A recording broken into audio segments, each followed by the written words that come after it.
How to see the list of friend requests sent on Snapchat. Hello everyone. In this video, I will show you how to see the list of friend requests sent on Snapchat. First of all, you need to open the Snapchat application on your mobile device. Now, you need to switch to the chat section. Here, go to the search bar and search for any random username.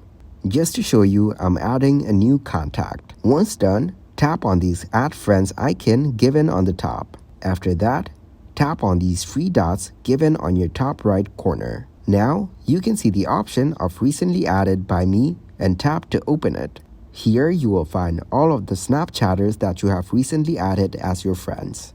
In other words, these are the friend requests that you have sent recently. Also, check out our video on how to see if someone viewed your Snapchat profile. Thank you guys for watching this video. Hope you got some value.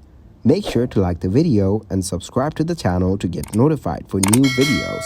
See you in the next one.